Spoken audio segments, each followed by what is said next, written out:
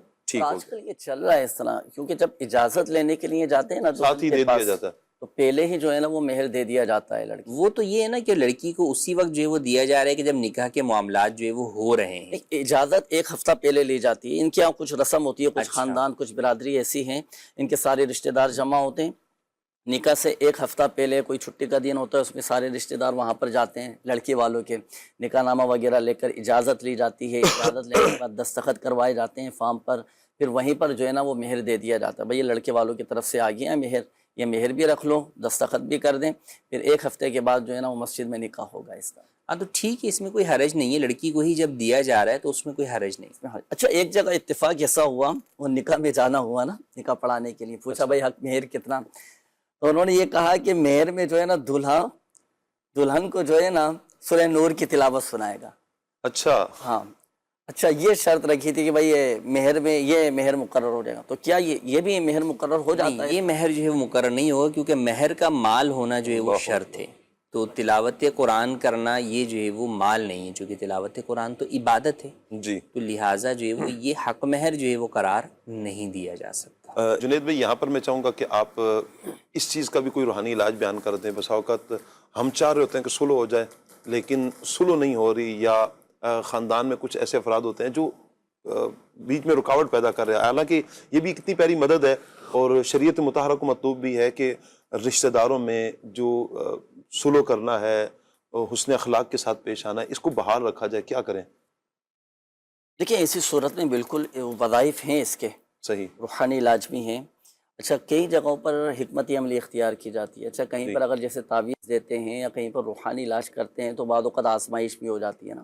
اگر اس طرح کی سچویشن ہو مدنی چینل کے ناظرین، کہیں پر رشتہ داروں میں خاندان والوں میں جدائی ہو جائے، صحیح، یا آپس میں بھائیوں میں بہنوں میں دوریاں پیدا ہو جائیں، آپ چاہتے ہیں کہ یہ سب آپس میں مل جائیں، محبت، ایک اتفاق پیدا ہو، ایک اتحاد پیدا ہو، تو اس کا ایک مخصوص عمل ہے. طریقہ کار آپ نوٹ کیجئے گا، وقت بھی مخصوص ہے، تعداد بھی مخصوص تعداد میں وہ وظیفہ پڑھنا ہے. اس کا طریقہ یہ ہوگا کہ آپ نے چاشت کے وقت غسل کرنا ہے. چاشت کے وقت غسل کیا، غسل کرنے کے بعد اپنے دونوں ہاتھ اس طرح پھیلا لیں. جی صحیح، ہاتھوں کو پھیلا لیں. اب 10 مرتبہ پڑھنا ہے یا جامعو. جی، یا جامعو 10 مرتبہ یا جامعو پڑھیں. کس طرح پڑھیں گے؟ ایک مرتبہ یا جامعو پڑھا، ایک انگلی بند کر لی، پھر یا جامعو پڑھا، دوسری انگلی پڑھ لی، بند کر لی، پھر تیسری مرتبہ یا جامعو پڑھا، تیسری انگلی بند کر لی. اسی طرح یا جامعو پڑھتے رہیں اور ہر بار ایک ایک انگلی بند کرتے رہیں. 10 مرتبہ یا جامعو کی تعداد پوری ہوگی، 10 انگلیاں اس طرح آپ کی بند ہو جائیں گی. جب وظیفہ مکمل ہو جائے تو ہاتھوں کی انگلیاں بھی بند ہوں گی. تو اب اس کے بعد آپ نے اپنے دونوں ہاتھوں کو اس انداز سے چہرے پر پھیر لینا ہے اور خاندان والوں کی، رشتہ داروں کی آپس میں ملنے کی دعا کرنی ہے. اللہ پاک کی رحمت سے چند ہی دنوں کے اندر یہ سب آپس میں مل جائیں گے. ناراضی یہ محبت میں بدل جائے گی، یہ نفرت یہ محبت میں بدل جائے گی، اور الحمدللہ آپس میں اتفاق اور اتحاد پیدا ہوگا. کیا بات ہے، بہت خوب. اللہ پاک برکت عطا فرمائے. جزاک اللہ مصعب. کچھ مزید میسیج ہیں انشاءاللہ، میسیج بھی لیتے ہیں. السلام علیکم ورحمۃ اللہ وبرکاتہ. بہت شکریہ.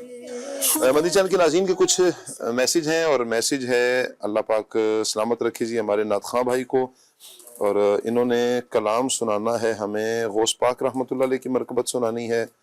اچھا جی، میسج ہے آج کا موضوع مددگار بنے. ماشاءاللہ بہت اچھا ہے. اللہ پاک سب کو برکتیں عطا فرمائے. ثاقب بھائی آپ کا کیا حال ہے جی؟ اللہ پاک کا بہت کرم دامن مصطفیٰ ہاتھوں میں ہے. کہہ رہے ہیں جہاں رہیں خوشحال رہیں. آمین آمین. بہت شکریہ آپ کا جی.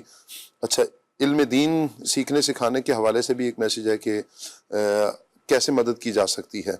اچھا جنید بھائی سے عرض ہے کہ نماز میں بھول جانا اور وظائف بھی بھول جاتے ہیں بسا اوقات. نماز میں بسا اوقات یہ کیفیت ہوتی ہے نماز کتنی رکعتیں ہو گئیں، یہ پڑھا یہ نہیں پڑھا. ایک تو یہ بھول جاتے ہیں اور دوسرا وظائف جو دیے جاتے ہیں بسا اوقات یہ وظائف بھی بندہ بھول جاتا ہے. اس صورت میں کیا کیا جائے؟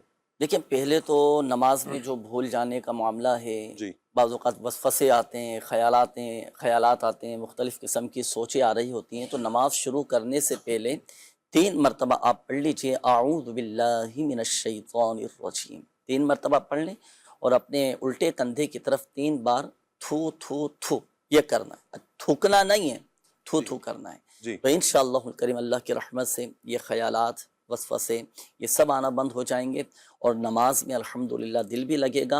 اور نمازیں بھولیں نہ. تو اس کا ایک طریقہ علماء نے یہ بھی بیان فرمایا کہ جو نماز ہم پڑھ رہے ہیں، جو صورتیں ہم پڑھ رہے ہیں، جو تسبیحات ہم پڑھ رہے ہیں، اس کے ترجمے پر ہم غور کریں. اچھا ایک بات. دوسری بات یہ کہ جب ناف کے نیچے ہاتھ باندھیں تو تھوڑا کس کے ہاتھ باندھیں، کیونکہ وسوسے یہاں سے شروع ہوتے ہیں. تو الحمدللہ وسوسے بھی نہیں آئیں گے اور بھولیں گے بھی نہیں. اچھا جہاں تک تعلق ہے وظائف کے بھول جانے کا، تو دیکھیں اس کا تو ہمیں ذہن بنانا پڑے گا اور خود کوشش کرنا پڑے گی نا. اور ذہن کو حاضر رکھنا پڑے گا. جو چیز جتنی زیادہ اہم ہوتی ہے تو اس کی فکر بھی ہمیں اتنی زیادہ ہونی چاہیے. ٹھیک ہو گیا. اچھا جنید بھائی ایک میسج ہے کہ کہہ رہے ہیں کھلے آنکھ صلی اللہ کہتے کہتے بہت اچھا پروگرام ہے. بہت شکریہ آپ کا. جنید بھائی سے عرض ہے کہ نافرمان اولاد کو فرما بردار بنانے کا کوئی وظیفہ بیان کریں. اس کے 2 روحانی علاج میں عرض کرتا ہوں. زبردست. تو دونوں میں سے جو آسان ہو اس پر عمل کر لیں انشاءاللہ. 2-3 ماشاءاللہ. رہ احمد جوش پر اس میں بھی یہ بھی مدد ہے نا، خیر خواہی کی نیت سے. اس لیے عرض کر رہا ہوں کہ اچھا بعض اوقات وہ نہیں پڑھ پاتی اس وقت میں. اچھا بھائی اس وقت میں نہیں پڑھتے تو دوسرا بھی وظیفہ عرض کر دیتے، اس پر عمل کر لیں آپ. زبردست. فائدہ ہوگا انشاءاللہ. لیکن نافرمان اولاد جب سو جائے تو اس کے سرانے کھڑے ہو کر سورۃ البروج کی یہ 2 آیات بسم اللہ الرحمن الرحیم بل هو قرآن مجید فی لوح محفوظ یہ آپ نے 1 مرتبہ پڑھنی ہے. دونوں آیتیں اور 21 دن تک آپ پڑھیں. اللہ کی رحمت سے یہ نافرمان اولاد تابع فرمان ہو جائے گی، اطاعت گزار ہوگی. اچھا بھائی آپ رات کو نہیں پڑھ سکتے، بچہ نائٹ ڈیوٹی کرتا ہے یا کہیں اور زیادہ مصروفیت ہے، رات کو دیر سے آتے ہیں، پڑھنا ممکن نہیں ہے. اچھا چلو آپ فجر کے بعد پڑھ لیں. فجر کے بعد آپ یہ عمل کر لیں. آپ نے کیا کرنا ہے کہ نافرمان بچہ ہو یا بچی ہو یہ دونوں کے لیے عمل کیا جا سکتا ہے. تو اس کی پیشانی پر اپنا سیدھا ہاتھ رکھیں اور آسمان کی طرف اپنا سر اٹھائیں اور 21 مرتبہ 21 ٹائم آپ نے پڑھنا ہے یا شہید ہو.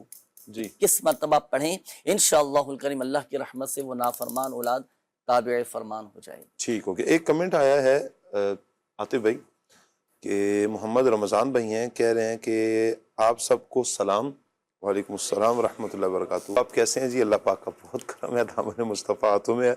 سوال یہ ہے کہ صرف اور نحو کو کیسے مضبوط کیا جا سکتا ہے؟ اب جیسے انہوں نے مضبوط لکھے نا، اس مضبوط کو بھی مضبوط کرنے کی حاجت ہے فی الحال تو، لیکن آپ ارشاد فرمائیں کیسے مضبوط کیا جائے. میں عرض کر دوں مضبوط زواد کے ساتھ ہوتا ہے، زا کے ساتھ نہیں ہوتا. جی دیکھیے یہ تو جس کو بھی قرآن و حدیث پڑھنا ہے تو اس کے لیے بنیادی چیزیں یہ ہیں صرف اور نحو. جی تو اس کا سب سے آسان ترین حل تو یہ ہے کہ اس کو جتنا آپ اس کا تکرار کریں گے اتنا یعنی یہ آپ کے لیے بہتر رہے گا. تکرار کا مطلب یہ ہے کہ کسی کے ساتھ بیٹھ جائیں، بار بار اس کو دہراتے رہیں، پھر اس کی پریکٹس کرتے رہیں. جو آپ قواعد صرف کے یا نحو کے پڑھ رہے ہیں تو اس کی آپ پریکٹس کرتے رہیں اور پھر اس پریکٹس کو کسی کو چیک کروائیں. کیا ہے صرف نحو کیا ہے یہ؟ اچھا یہ سمجھیے کہ عربی گرامر ہے. جی ٹھیک ہے. صرف اور نحو عربی گرامر ہے جس کے اندر عربی کے قواعد اور ضوابط بیان کیے گئے ہیں کہ کس انداز میں جو ہے وہ اس کو سمجھا جا سکتا ہے یا کیا معاملات ہوتے ہیں. یہ 2 کتابیں ہیں الگ الگ؟ 2 کتابیں نہیں ہیں، الگ الگ 2 مضمون ہیں، سمجھ لیجیے. 2 فن ہیں، صرف الگ ہے، نحو الگ ہے. صحیح. نحو جو ہے اس میں کیا ہوتا ہے کہ لفظوں کو جوڑ کر اس کا مفہوم اور معنی سمجھا جائے، اس کے لیے نحو کا اہتمام کیا جاتا ہے. ٹھیک ہے. اور پھر جو لفظ ہے وہ لفظ کو پڑھنا کیسے ہے، ٹھیک ہے، اور وہ لفظ پڑھیں گے تو کس انداز میں اس کا معنی درست بنے گا، اس کے لیے آسان لفظوں میں سمجھے کہ صرف ہے. صحیح. تو یہ دونوں کو جمع کیا جاتا ہے تو پھر اس کے بعد عربی سمجھنا آسان ہو جاتا ہے. جنید بھائی مسکرا رہے ہیں. یہ بات چلی نا علم الصرف علم النحو کی، مجھے یاد آ گیا روحانی علاج. چلے جی. عربی کے اندر اگر کوئی مہارت حاصل کرنا چاہتا ہے نا، میری عبارت درست ہو جائے، میرا عربی پڑھنے کا انداز درست ہو جائے، یہ تو وہ اسٹوڈنٹس بہتر سمجھ لیں گے، ان کے لیے سمجھنا آسان ہوگا. جو جامعۃ المدینہ میں ہے، دینی طالب علم ہے، ان کے لیے سمجھنا زیادہ آسان ہوگا، چونکہ عبارت ہے، میری عبارت مضبوط ہو جائے، میری یہ صرف و نحو بہتر ہو جائے، تو یہ بسا اوقات عام بندہ اگر دیکھے گا شاید اس کو سمجھ میں نہ آئے. لیکن یہ ہے کہ چونکہ ہمارا چینل ہے سب کے لیے، تو دینی طلباء کرام کے لیے بھی ماشاءاللہ ایک روحانی عربی میں مہارت حاصل کرنے کے لیے قصیدہ غوثیہ شریف پڑھا جائے. اچھا، دیکھا ہے اس کے فوائد اور خصوصیات میں کہ قصیدہ غوثیہ اگر پڑھا جائے نا تو اس کی ایک خصوصیت یہ بھی ہے کہ الحمدللہ عز و جل عربی پڑھنے میں اسے مدد حاصل ہوتی ہے اور بہت اچھے انداز میں وہ عربی پڑھ لیتا ہے. ایک بات. دوسری بات یہ کہ کثرت سے قرآن مجید کی تلاوت کی جائے. سبحان اللہ. جی. اور اگر کسی کی مثال کے طور پر عربی پڑھنے کے اندر یا بات چیت کرنے میں لکنت ہو یا صاف انداز میں وہ بات چیت نہیں کر سکتا ہو تو پھر سورہ طٰہٰ کی یہ آیت پڑھا کریں. رب اشرح لی صدری ویسر لی امری واحلل عقدۃ من لسانی یفقہوا قولی. نماز فجر کے بعد 11 مرتبہ. جنید بھائی یہ چلے لکنت سے بات مجھے یاد آ گئی. بعض اوقات ایسی لکنت والے افراد بھی ہوتے ہیں، آپ قرآن سنیں ان کا، آپ ان کی نعت سنیں، آپ کو پتہ ہی نہیں چلے گا کہ ان کی زبان میں لکنت ہے، لیکن وہ جب گفتگو کریں گے اتنی لکنت ہوگی، یعنی ایک بات سمجھانے کے لیے بھی انہوں کو بہت سارا ٹائم چاہیے ہوگا، یعنی ایک بات رک جائیں گے، بار بار ان کو دہرانا پڑے گا. لیکن ماشاءاللہ نعت پڑھیں گے، پڑھ لیں گے اور بڑے اچھے انداز میں پڑھیں گے، قرآن پاک کی آیت پڑھ رہے ہوں گے، تلاوت کر رہے ہوں گے تو بہت اچھے انداز میں کر رہے ہوں گے. تو ان افراد کے لیے بھی روحانی علاج یہی ہو. اور یہ بھی دیکھیں اللہ کی عطا ہے، اللہ کی عطا ہے نا. اب دیکھیں جو نابینا ہوتا ہے نا، بظاہر آنکھوں کی نعمت سے، بینائی کی نعمت سے وہ محروم ہیں، لیکن اس کے جو ہے نا دیگر اعضاء میں اللہ پاک ایسی برکت، ایسی طاقت عطا فرما دیتا ہے کہ وہ اخیاروں سے زیادہ ہوشیار ہوتا ہے. زبردست. اللہ پاک کی عطا ہے. اللہ پاک کی عطا ہے. اللہ پاک رحمت کی نظر میں. کچھ کالز ہیں، آئیے کال لیتے ہیں. میرا نام محمد رمضان ہے، میں کوئٹہ سے بات کر رہا ہوں. تو میرے ساتھ یہ مسئلہ ہے، کام پہ بیٹھتا ہوں تو بالکل ہی درزی کا کام کرتا ہوں نا، ٹیلرنگ کا، تو سر میں بھی بہت درد رہتی ہے، نظر ایک جگہ پہ نہیں ٹکائی جاتی. جیسے کام پہ بیٹھتا ہوں تو دل نہیں کر رہا کام، ویسے بہت مسئلہ مسائل ہے بنے بولے سے، کچھ بتا دیں. دل لگ جائے کام پہ. وظیفہ عرض کروں یا تعویذ بنانا سکھا دوں؟ سکھا دیں، دونوں ہی دے دیں. آج دونوں عطا. دیکھیے اگر کام جائز ہونا چاہیے، کسی کا جائز کام میں دل نہ لگے نا تو پھر یہ وظیفہ پڑھیں، بسم اللہ الرحمن الرحیم بحولی وقوتی لا الہ الا اللہ المہیمن العزیز الجبار المتکبر. یہ صبح و شام یہ 100 مرتبہ پڑھنا ہے. اب ہو سکتے ہے ابھی یاد نہ ہو سکا ہو آپ تو آپ آ جائیں روحانی علاج کے اسٹال پر، یہ پورا پرنٹ شدہ آپ کو وظیفہ مل جائے گا، آپ یہ پڑھنے کا معمول بنائیے گا. ایک بات. اچھا دوسری بات یہ ہے کہ آپ ایک سادے سے کاغذ پر آپ لکھیں 101 مرتبہ یا اللہ، اس میں جلالت لفظ اللہ یا اللہ لکھنا ہے. اچھا اب اس میں ایک احتیاط یہ کرنی ہے کہ جب بھی اس میں جلالت لفظ اللہ لکھا جائے نا تو اب اس پر تشدید اور کھڑا زبر یہ لازمی لگائیں. ٹھیک ہے. اور اس کا جو دائرہ ہے ہاں اس کا بھی دائرہ کھلا ہوا ہونا چاہیے. اس احتیاط کے ساتھ لکھیں اور لکھ کر اب اس کا تعویذ بنا کر گلے میں پہننے، بازو میں باندھنے تو الحمدللہ کام کاج میں دل لگے گا انشاءاللہ. انشاءاللہ. بچوں کی ویڈیو ریڈی ہے ہمارے پاس، آئیے ویڈیو دیکھتے ہیں.